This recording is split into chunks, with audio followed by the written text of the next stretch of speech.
అయితే నా జీవితంలో జరిగినటువంటి ఒక సంఘటనను మీకు చెప్తాను. ఒకానొక సమయంలో, లేకపోతే నేను మా నాన్నగారు క్రైస్తవులు కాదు, కానీ మా అమ్మ క్రైస్తవురాలు. మా అమ్మ ఎక్కువగా క్యాథలిక్ సంఘాలకు వెళ్ళేది. నేను క్యాథలిక్ సంఘాల్లోనే మా పేరు పెట్టారు, క్యాథలిక్ సంఘాల్లోనే మేము ఎదిగాను.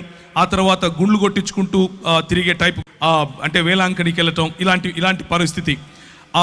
నేను చిన్నతనంలోనే తల్లిని విడిచి హాస్టల్కి వెళ్ళిపోవటం, అక్కడ ఉండటం.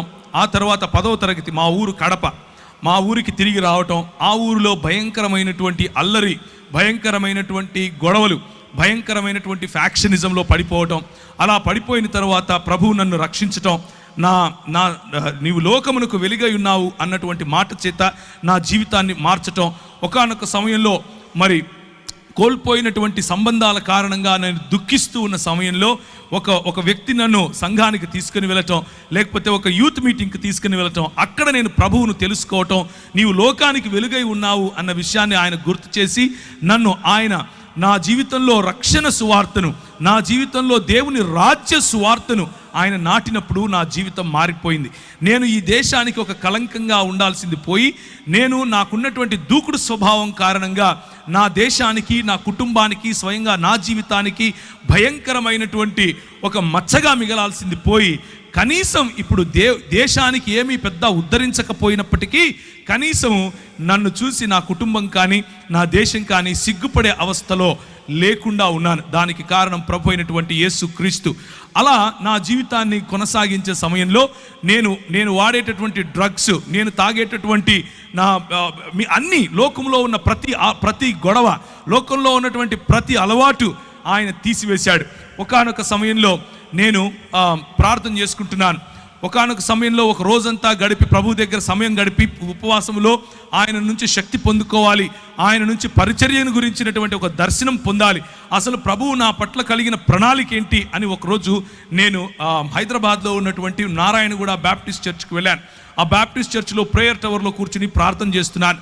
ప్రార్థన చేస్తున్న సమయంలో విపరీతమైనటువంటి ఒక కాంతి, విపరీతమైనటువంటి ఆ కాంతిని నన్ను ఆవరించటం, నేను తెలియని భాషలలో మాట్లాడటం, యేసుక్రీస్తు ప్రభువు యొక్క ఆవరణ, యేసుక్రీస్తు ప్రభువు యొక్క సన్నిధి, పరిశుద్ధాత్ముని యొక్క కృమరింపు నా జీవితంలో నేను గమనించాను. పరిశుద్ధాత్ముడు నన్ను తాకినప్పుడు, పరిశుద్ధాత్ముడు నా పైన బలంగా వీచినప్పుడు నేను తట్టుకోలేకపోయాను. నా హృదయం పులకించిపోయింది, నా శరీరం పులకించిపోయింది. నేను కళ్ళు మూసుకొని ఉన్నాను. నేను ఒక గొప్ప దర్శనం చూస్తున్నాను. ఇదిగో తెల్లని బట్టలు వేసుకున్నటువంటి చాలామంది నెత్తిన టోపీ పెట్టుకొని పరిగెట్టుకుంటూ వస్తున్నారు. ప్రభు అయిన యేసుక్రీస్తు తన చేతులు బారుగా చాల్చి నిలబడుకుని ఉంటే ఆయన కౌగిలిలోనికి ఎంతో కొన్ని వేల మంది పరిగెట్టుకుంటూ వస్తున్నారు. ఆమోసు గ్రంథం ద్వారా ప్రభువు నాతో మాట్లాడాడు. ఆమోసు గ్రంథం ద్వారా ప్రభువు నాతో మాట్లాడి ఆయన నాకు వినిపించే విధంగా పరిశుద్ధాత్ముని యొక్క నడిపింపు. ఆయన అన్నాడు, నీవు ఇందోర్ అనే పట్టణానికి వెళ్ళాలి, నువ్వు చండీగఢ్ అనే పట్టణానికి వెళ్ళాలి, నువ్వు ఉదయ్పూర్ అనేటటువంటి పట్టణానికి వెళ్ళాలి. మరి దైవజనులు ఇప్పుడు నిలబడుకుని మాట్లాడుతూ, ఏమయ్యా ఉత్తర భారతదేశంలో చాలామంది అవసరం వెళ్ళరా అని అంటున్నాడు. అదే సంఘటన నాకు జరిగింది. 2000 సంవత్సరంలో భక్త సింగ్ గారు చనిపోయారు. ఆయనను తీసుకుని వెళ్తున్నారు. కొన్ని వేల మంది ఆయనకు వెనకగా వెళుతున్నారు. ప్రార్థిద్దాం అనంటే కొన్ని వేల మంది తలలు ఉంచుకొని ప్రార్థిస్తున్నారు. ఆ దృశ్యం నేను పైనుంచి చూశాను.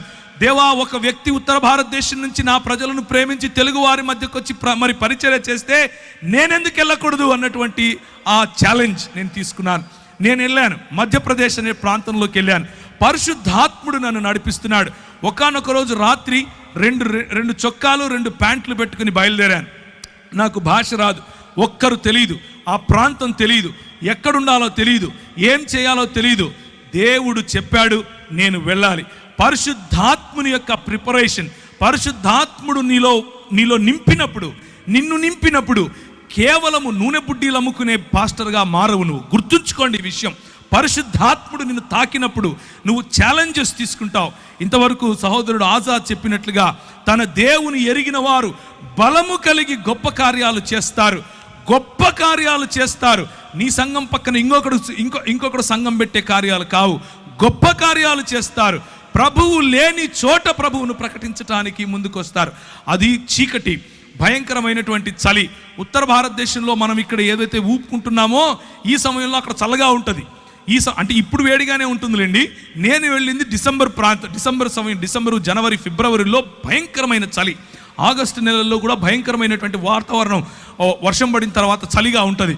నేను వెళ్ళాను, నాకు తెలియదు అంత చలి ఉంటుందని. మామూలు చొక్కాలు వేసుకుని మామూలుగా వెళ్ళిపోయాను. నేను అక్కడికి వెళ్తే గడగడ వణికిపోతున్నాను. కిందికి దిగాను. రైల్వే స్టేషన్లో ప్లాట్ఫామ్ మీద 3 రాత్రులు గడిపాను. 3 రాత్రులు ప్రార్థన, ఉదయాన్నే లేయటం, వాక్య పరిచర్యకి వెళ్తాం, ప్రార్థన, ఉదయాన్నే లేయటం. ప్రభు నాకు చెప్తున్నాడు, ఫలానా టెంపో ఎక్కు, ఫలానా చోట దిగు, ఫలానా ఇంటికెళ్ళు, ఫలానా వాడితో మాట్లాడు. ఆయన చెప్పినట్లుగా మరి ముందుకెళ్ళటానికి దేవుని పరిశుద్ధాత్మ యొక్క శక్తి, పరిశుద్ధాత్ముడు మనల్ని నింపినప్పుడు, పరిశుద్ధాత్ముడు మనలో సవాలు విసిరినప్పుడు మనం తీసుకోగలగాలి. 2 చొక్కాలు 2 ప్యాంట్లతో వెళ్ళానని చెప్పాను. చేబులో నా దగ్గర 500 700 డబ్బులున్నాయి. ఆ రోజుల్లో 500 అంటే మహా అయితే కూడా ఒక 10 రోజులు మనం ఉండొచ్చు. ఈ రోజుల్లో 500 అంటే అర రోజే ఉంటాం, అది మీకు తెలిసిన విషయమే. అయితే నేను వెళ్ళాను. ఒకరోజు రాత్రి నా దగ్గర డబ్బులు కూడా అయిపోతున్నాయి. ప్రభువు రాత్రి నాకు ఒక దర్శనం చూపించాడు. ఒక ఇల్లు, దానిపైన జూలాగర్ అని రాసుంది. జూలాగర్ అంటే ఇంట్లో పిల్లలు పెట్టుకోవటానికి ఉండేటటువంటి ప్రదేశం. ఆ ఇల్లు నాకు కనిపించింది. లోపల ఒక రూమ్ చూపించాడు. ఒక చైరు, ఒక బల్ల, దాని మీద ఒక గ్లాసు, దాంట్లో అంటే చెంబు, దాంట్లో నీరు, ఒక కాట్ అంటే ఒక మంచం. ఆ మంచం మీద మంచి పరుపు, గళ్ళగా ఉండేటటువంటి ఒక బెడ్షీట్. ఇది నాకు కనిపించింది. రాత్రి ఆ దర్శనం చూశాను. ఉదయం పరిశుద్ధాత్ముడు నడిపిస్తున్నట్లుగా నడుస్తున్నాను. పరిశుద్ధాత్ముడు నాకు చెప్పినట్లుగా ఏ డైరెక్షన్లో, ఏ దిశగా నేను వెళ్ళాలో ఆ దిశగా వెళుతున్నాను. 2.5-3 కిలోమీటర్లు నడుస్తూ దేవుని పరిచర్య, వాక్యం. నాకు వచ్చి రాని హిందీ ఏం చేస్తాం, ఏదొస్తే అది మూగ సైగలు అనుకోండి, మాట్లాడుతూ ప్రజలకు చెప్పుకుంటూ వెళ్ళాను. ఒక చోట ప్రభు దిగమన్నాడు. దిగి చూస్తే ఎదురుగా అదే ఇల్లు కనిపిస్తోంది. దేవునికి స్తోత్రం కలుగును గాక. ఆ ఇంటికి వెళ్ళి తలుపు తట్టు అన్నాడు. నేను ఆ ఇంటికి వెళ్ళి తలుపు తట్టాను. అది జైన్లు ఉండేటటువంటి ఇండ్లు. అంటే ఆ ఇంట్లో వాళ్ళు జైన మతాన్ని వాళ్ళు అనుసరిస్తారు. ఆమె వచ్చి ఏం కావాలి అని అడిగింది, హిందీలో, తెలుగులో కాదు. నాకు ఏం లేదండి, రూమ్ కావాలి అని అడిగాను. అవునా అని పైనుంచి కిందికి చూసి, పైన ఒక రూమ్ ఉంది, చూసుకోపో అంది. పైకి వెళ్ళాను. పైకి వెళ్ళంగానే అదే మంచం, అదే గళ్ళగా ఉండే బెడ్షీటు, అదే చైరు, అదే టేబుల్, అదే చెంబు, నీళ్లు నింపబడినాయి. కిందికి వచ్చాను. అమ్మ నాకు సరిపోతుంది, నేను తీసుకుంటాను అన్నాను. డబ్బులు ఇవ్వండి. నా దగ్గర డబ్బులు లేవు అన్నాను. ఏం చేస్తారు మీరైతే? రేయ్ ఓరా బయటికి అంటారు. ఆమె అన్నది, ఎప్పుడు ఇస్తావు అంది. ఒక 10-15 రోజుల్లో ఇచ్చేస్తానమ్మా అన్నాను. మీరు ఒప్పుకుంటారా? ఏ ఊరు నీది అంది. హైదరాబాద్ నుంచి వచ్చానమ్మా అన్నాను. డబ్బులు ఉన్నాయా జేబులో తినడానికి అంది. లేవమ్మా అన్నాను. ఎదురుగా ఒక మెస్ ఉంది, దాంట్లోకి వెళ్ళి భోజనం చేయి, నా పేరు చెప్పు అంది. కడుపు నిండా భోజనం, ఉండటానికి స్థలం. ప్రభువు ఇచ్చిన మాటను, ప్రభువు ఇచ్చిన అభిషేకాన్ని మనము నమ్మి ఒక కాలు వేస్తే ఆయన మనల్ని ఎప్పటికీ కించపరచడు. 11 సంవత్సరాలు అదే ఊరిలో ఉన్నాను. 11 సంవత్సరాలు భీలు, బిలాల, కోయ, గోండు ఇలాంటి వాళ్ళు, బారేలా, తెలియని భాషలు, నాకు తెలియని భాషలు, నేను ఎప్పుడూ వినని భాషలు, నాకు హిందీయే రాదనుకుంటే అక్కడ ఎన్నో ట్రైబల్ భాషలు, అన్ని భాషల్లో దేవుని వాక్యం పరిచయం చేశాను. భాషల వరము ప్రభు ఇస్తాడు. దేవునికి స్తోత్రం కలుగును గాక. భాషల వరం ఇస్తాడు. చేతులు వేసి ప్రార్థించినప్పుడు స్వస్థతలు చేస్తాడు. ఇవన్నీ ఎప్పుడు చేస్తాడంటే, ఇక్కడ మగపిల్లలు పుట్టడం కోసం ప్రార్థన చేస్తాను అని మా ఊర్లో ఒక ఆయన బోర్డు పెట్టాడు, హైదరాబాదులో. అట్లా బోర్డు పెట్టుకొని యేసు ప్రభువును అమ్ముకునే పరిచర్య కాదు, యేసు ప్రభువును నమ్ముకునే పరిచర్య. దేవునికి స్తోత్రం కలుగును గాక. యేసు క్రీస్తు రాజ్యమును ప్రకటించే పరిచర్య. నేను వెళ్ళాను. నాకు అప్పుడు కరెక్ట్గా ఇప్పుడు నాకు 21 సంవత్సరం. ఊరు తెలియదు, ఏం తెలియదు. అదే ఊరిలో 11 సంవత్సరాలు. నేను 2011లో తిరిగి హైదరాబాద్కు తిరిగి వచ్చాను. నేను వెళ్ళేటప్పుడు ఎడ్వర్డ్ అన్న నాకు తెలుసు, నేను వచ్చిన తర్వాత ఎడ్వర్డ్ అన్న నాకు తెలుసు. కానీ అక్కడ ఉన్న 11 సంవత్సరాలలో ప్రభువు నన్ను వాడుకున్నటువంటి పద్ధతి, అక్కడ ఉన్న 11 సంవత్సరాల్లో నా చదువును ఆశీర్వదించాడు. నేను MBA ఇన్ ఇంటర్నేషనల్ బిజినెస్ అన్న కోర్స్ చదివాను. చదివిన తర్వాత ఎన్నో దేశాలు నన్ను ప్రభువు తిప్పాడు. తిరిగిన అన్ని దేశాల్లో ప్రభు పరిచర్యలో వాడుకున్నాడు. అంత మాత్రమే కాదు, ఈ చెప్పిన తెగలు, ట్రైబల్ మధ్య ప్రభు వాడుకున్నాడు. అన్నిటికంటే ముఖ్యంగా నాకు చూపించిన దర్శనం, ముస్లిముల మధ్య నీతో వాడుకుంటాను అని చెప్పాడు. ముస్లిముల మధ్య వాడుకున్నాడు. నేను వెళ్ళినప్పుడు 6 మంది, ఒక్క వ్యక్తి ప్రభువుని నమ్ముకోవటానికి 5 ఏళ్ళు పట్టింది. ఆ తర్వాత 6 మంది 6 సంవత్సరాలు నాతో వాగ్వివాదం చేస్తూ వచ్చారు. నువ్వేంది, నువ్వు ఈ కథ ఏంది, నేను చూసుకుంటామన్నారు. ఆర్ఎస్ఎస్ వాళ్ళు, విహెచ్పి వాళ్ళు నాకు ఈమెయిల్ రాసేవాళ్ళు. నువ్వు ఏ మార్గం గుండా వెళ్తున్నావో మాకు తెలుసు, నువ్వు ఎట్లొస్తావో మాకు తెలుసు, నువ్వు ఎప్పుడు ఇంటికి చేరకుండా ఎప్పుడు సస్తావో కూడా నీకు తెలియకుండా చేస్తాం అని అనేవారు. ఇలాంటి పరిస్థితులు. అక్కడ నువ్వు వెళ్ళి సాక్షి జీవితం అనంటే ఏంటి అనంటే, అక్కడ నువ్వు వెళ్ళి క్రైస్తవుడిని అని చెప్పుకుంటే చాలు తన్నుతారు. క్రైస్తవుడిని అని చెప్పుకుంటే చాలు చెప్పుతో కొడతారు. అలాంటి పరిస్థితులు. కానీ స్టెఫెనును ఆశీర్వదించినట్లుగా, స్టెఫెనుకు వాక్ చాతుర్యం ఇచ్చినట్లుగా, స్టెఫెనులో వాక్ ప్రభావం ఇచ్చినట్లుగా, స్టెఫెనును ఏ విధముగా జ్ఞానముతోనూ కృపతోనూ ప్రభువు నింపాడో అలా యవ్వనస్తులను నింపగలడు. మనము ఒక్క విధేయత అన్నటువంటి అడుగు తీస్తే చాలు. నా జీవితం ఆ రోజు పరిశుద్ధాత్ముని యొక్క తాకిడితో మారిపోయింది. పరిశుద్ధాత్ముడు నా జీవితంలో తెలియని అగ్నిని రగిలింపజేశాడు. పరిశుద్ధాత్ముడు నా జీవితంలో ఇచ్చిన ఛాలెంజెస్, నేను వెళుతూ ఉంటే నాకు అన్ని బెడ్స్ ఆఫ్ రోజెస్ అందరూ వచ్చి కాళ్ళ మీద పడిపోయి పైసలు ఇచ్చేసి ఏమో చేశారు అనుకున్నారా? కాదు. అడుగడుగు నా ఛాలెంజెస్, అడుగడుగు నా బలహీనతలు, అడుగడుగు నా తెలియనటువంటి నేను ఎలా చేయాలి ఇప్పుడు అన్నటువంటి పరిస్థితి. కానీ ప్రభువు నమ్మకస్తుడు. ప్రభువు మనల్ని విడిచిపెట్టాడు. పిలిచిన పరిశుద్ధాత్ముడు మనల్ని విడిచిపెట్టాడు. మనల్ని అభిషేకించిన పరిశుద్ధాత్ముడు ఎక్కడెక్కడ నీకు ఏ ఏ పరీక్షలు పెడుతున్నాడో ఆ పరీక్ష ఉత్తీర్ణుడైనటువంటి మరుక్షణం తన ప్రత్యక్షతనిస్తాడు. ఒకానొక రోజు కృంగిపోయాను, భయంకరంగా కృంగిపోయాను. ఏం చేయాలి ప్రభువా? ఎలా నాకు డ్రై లైఫ్, మొత్తం ఎడారి అనుభవం, ఏమీ లేదు, ఖాళీ అయిపోయాను, నేను ఏం చేయాలి ఇప్పుడు అంటూ మోటార్ సైకిల్ నడుపుకుంటూ వస్తున్నాను. ఒక పెద్ద హోర్డింగ్ రాసి ఉంది, అడ్వర్టైజ్మెంట్. అందులో అంటే ఒక న్యూస్ పేపర్ వాళ్ళ అడ్వర్టైజ్మెంట్ అనమాట. అందులో ఉంది ఎక్స్పాండ్ యువర్ హొరైజన్స్ అని ఇంగ్లీష్లో రాశారు. అంటే నీ సరిహద్దులు విశాలపరచుము అన్నటువంటి మాట. ఇది ఎక్కడో విన్నానే అని అనుకున్నాను. న్యూస్ పేపర్ వాడు బైబిల్ చెప్తున్నాడు ఏంటి, అది కూడా మధ్యప్రదేశ్లో, అది కూడా క్రైస్తవులం అంటే ఓ భయంకరమైనటువంటి వివక్ష. అలాంటి చోట ఇంత పెద్ద హోర్డింగ్ ఎవరు పెట్టారు? ఇంటికి వెళ్ళాను. ఇంటికి వెళ్ళి ఎక్కడుంది ఆ వాక్యం అని చూశాను. ఎబ్బేజు చేసిన ప్రార్థనను ప్రభువు చూపించాడు. నా సరిహద్దులను విశాలపరచుము అని ఆయన చేసినటువంటి ప్రార్థన నాలో ఒక అగ్నిని తిరిగి ప్రభు ఇవ్వటానికి ఆ వాక్యం సహాయపడింది. నేను ఎందుకు ఈ మాటలు చెప్తున్నాను అనంటే, పరిశుద్ధాత్ముడు రియల్, పరిశుద్ధాత్ముడు నిజమైనటువంటి దేవుడు. పరిశుద్ధాత్ముడు మనతో మాట్లాడగలడు. పరిశుద్ధాత్ముడు మనల్ని తాకగలడు. పరిశుద్ధాత్ముడు మనకు శక్తినివ్వగలడు.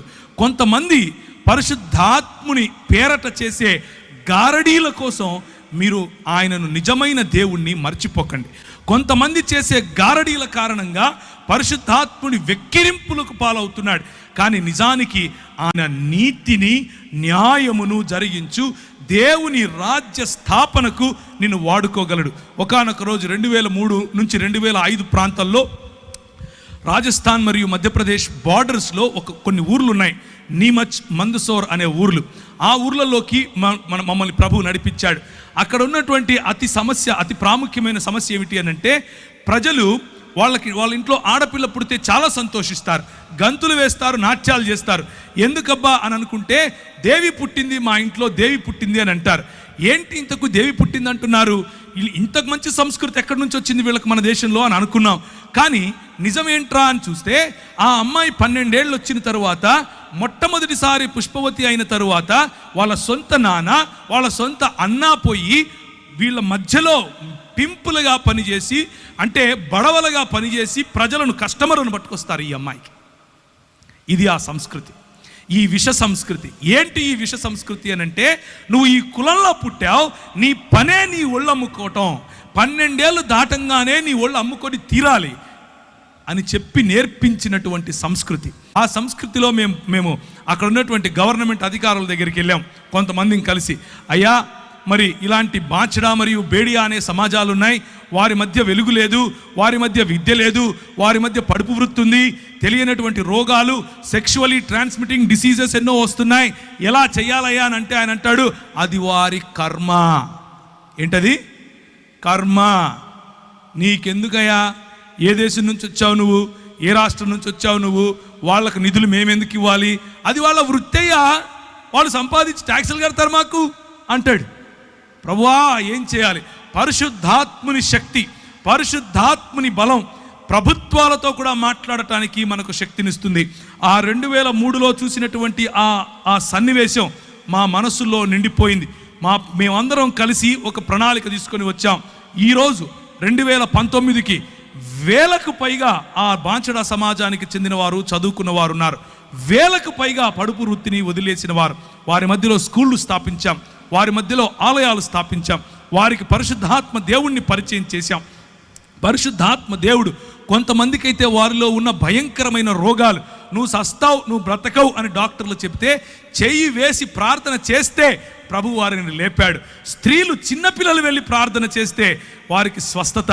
ఇలాంటివి ఎన్నో కార్యాలు పరిశుద్ధాత్మ దేవుడు బోర్డు పెట్టుకొని అమ్ముకోవాల్సిన అవసరత లేకుండా చేయగలిగినటువంటి గొప్ప దేవుడు పరిశుద్ధాత్మ దేవుడు.